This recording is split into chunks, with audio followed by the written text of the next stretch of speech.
The Legend of Zelda: Twilight Princess launched simultaneously on the GameCube and the Wii in 2006, to massive critical and financial success. So it's not surprising to learn that Nintendo originally wanted to capitalize on this success, and use the world and characters of Twilight Princess to create a new Zelda game, in the same vein as how Majora's Mask was created using Ocarina of Time's assets. Of course, this planned Twilight Princess sequel never saw the light of day.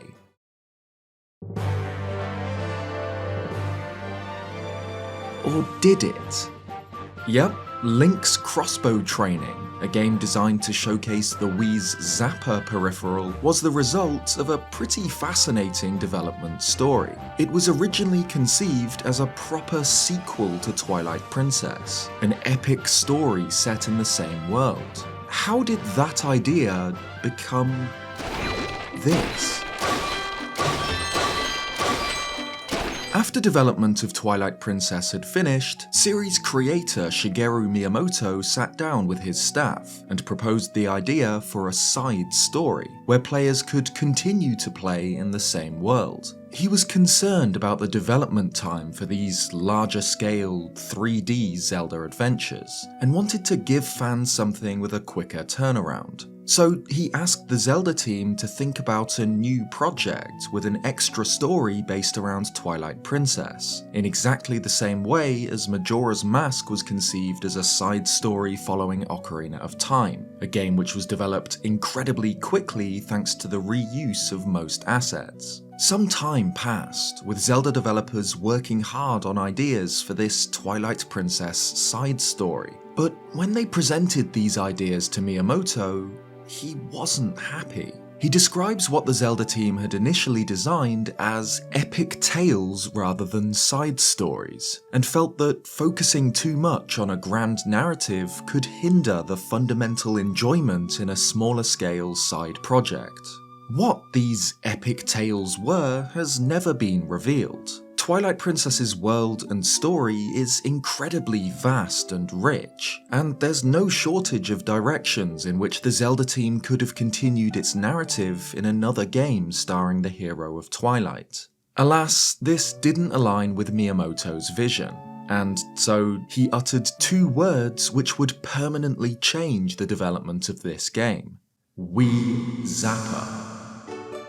The Wii Zapper is a peripheral device for the Wii, essentially a plastic case in which you can clip the Wiimote and nunchuck to form a rifle, named, of course, after the NES Zapper controller. The Wii Zapper actually has its roots in Zelda. It was first proposed by a member of the Twilight Princess development team, who approached Miyamoto with a makeshift device made out of wire and rubber bands. Miyamoto originally rejected this idea, saying that this wasn't the time or place to be making things like this, but changed his mind once he held the Zapper in his hands, and immediately began formal development of the hardware, which was revealed alongside other peripherals at E3 2006. So when Miyamoto shot down the epic tales the Zelda team had thought up for a Twilight Princess side game, and uttered those fateful words, Wii Zapper, the developers in the room would have known exactly what this meant. As you might expect, they were quite shocked. Miyamoto explains that it was like killing all the ideas they were working with until then, and that some developers felt that they should not do something which makes it look like we are reusing the already existing software and selling it to the consumers. The late Satoru Iwata even claims that he sensed an air of disagreement, or at least a lack of understanding, amongst some of the staff at the time. But Miyamoto had a clear vision of what he wanted to do with the Wii Zapper. He had always been a fan of first-person shooters, to the point where he originally proposed a first-person perspective for Ocarina of Time during its development, feeling that it allowed the player to better immerse themselves in the environment. This idea was obviously abandoned, but Miyamoto's love for first-person games, particularly shooters, wasn't, and he was a big fan of games like GoldenEye 007.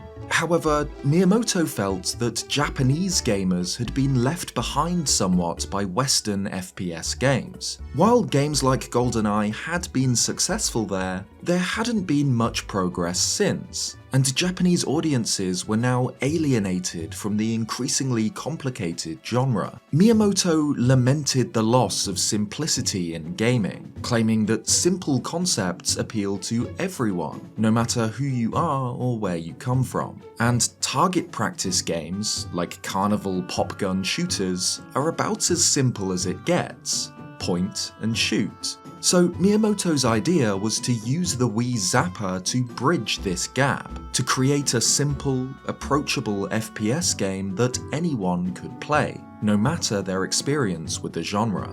And he decided that his canvas for this project would be the Twilight Princess sequel, that instead of a more traditional sequel with a grand story, the world and characters of Twilight Princess could be the platform on which he could build an old-school style shooting gallery game. This struck many people as odd. Out of all of Nintendo's many iconic characters, was Link really the best choice to star in a shooting game? Why not Fox or Samus?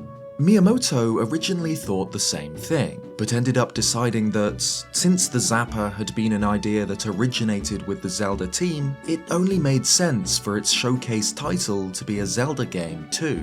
But he didn't stop there. When debating how to give Link a gun in a way that made sense, he suggested a Terminator-style story, where a gun-wielding Link had been sent back through time from the future. This idea was, thankfully, vetoed immediately by the developers, and it was decided instead to give Link a crossbow, a weapon that still closely resembled the shape of the Wii Zapper, but one that fit with the fantasy world of Twilight Princess.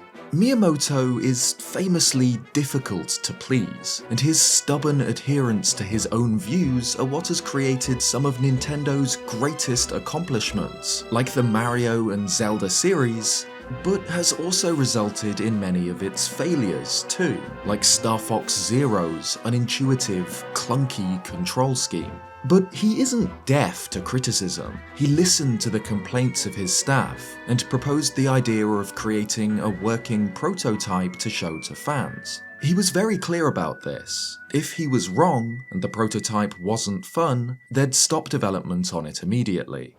And, well, they loved it. Development continued, and in 2007, Link's Crossbow training hit store shelves, of course packaged alongside the Wii Zapper. The game takes place across 9 levels, each made up of 3 stages, all based on locations and enemies from Twilight Princess. There are 3 main types of level: target practice, where Link is stationary and must shoot targets that appear in the level; defender, where Link is stuck in place but can turn 360 degrees to defend himself from incoming enemies; and ranger, where Link can freely move around the level, usually to hunt down a certain number of enemies. For example, the game's first level is Ordon Target Practice, where wooden targets appear throughout Link's hometown. Link's Crossbow training is a classic arcade-style game, and so works on points. Shooting enemies or targets grants Link a certain amount, as does shooting secrets around the levels, like these orange gemstones, often found in pots or skulls, or scarecrows, shooting which will open up secret paths in some levels, usually containing more golden targets, which reward more points. At certain point thresholds, the player will unlock medals for each stage. 20,000 points nets bronze, 40,000 for silver, 60,000 for gold, and a pretty massive 80,000 points for platinum. You only need 1 trophy of any tier to complete a level and unlock the next, and bronze is very easy to reach in all stages. But this system adds a lot of replayability, and a lot of challenge. Achieving platinum trophies on all levels is actually fairly difficult, and requires you to build up very long streaks for points. This is the real key to gaining points. By hitting targets consecutively without missing, Link will build up a score multiplier.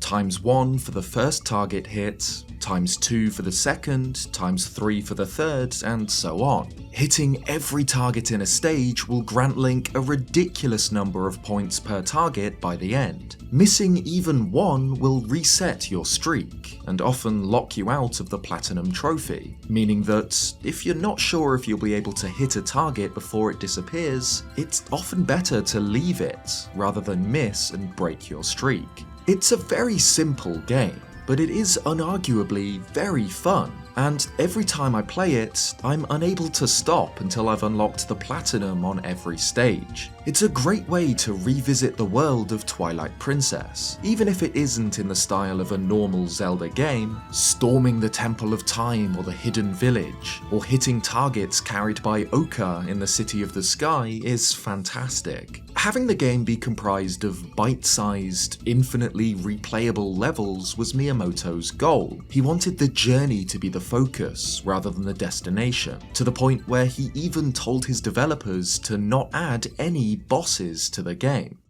They didn't agree, and pushed for 3 boss battles, and Miyamoto eventually caved and compromised on 1. Well, technically 2, as both level 8 and the final level end with boss encounters, of course recycled from Twilight Princess. First is the Dark Nut Duel, a ranger level where Link must take on the Dark Nut mini-boss from the Temple of Time. The fight is different in this game to Twilight Princess, however. The Dark Nut has the ability to transform into a swarm of bats, and will do so after his attacks, as well as send bats flying at Link when he swings his sword. And the game's final boss is Twilight Fossil Stalord, the boss of the Arbiter's Grounds, this time fought just outside the dungeon in the Gerudo Desert. This one's really fun. Stalord will breathe fire and throw molten rock at Link, which he must shoot out of the air. To damage it, Link needs to shoot its hands as it moves, eventually downing the beast, allowing Link to hit its true weak spot on the back of its head. And that's it. Once you've achieved Platinum rank in every stage, Link's crossbow training is over, and that's my biggest criticism of the game. It's great fun, and a really unique way to re-experience the world of one of my favourite Zelda games, but it's so painfully short, and you can finish it in a couple of hours, even if it's your first time playing. Obviously, it's impossible to compare the actual development of Link's crossbow training to the hypothetical development of a full Twilight Princess sequel, which would have taken much longer to finish, but it does sting knowing that this is what the Zelda team originally had planned. Link's crossbow training is a fun distraction for a few hours, but that's it. It has none of the staying power or emotional impact of a true Zelda game. While I'd recommend any Zelda fan to pick up and play through this game at least once or twice, a big part of me wishes that it didn't exist. That Miyamoto hadn't become fixated on the Wii Zapper, and had allowed the Zelda team to develop the Twilight Princess sequel with an epic narrative they had planned. But what do you think? Have you played Link's crossbow training? Are you happy it exists, or would you have preferred Nintendo to spend more time developing a full sequel to Twilight Princess? Let me know in the comments. If you like this video, leave a like, or subscribe if you haven't already for more Zelda content. Cheers guys, and I'll see you next time.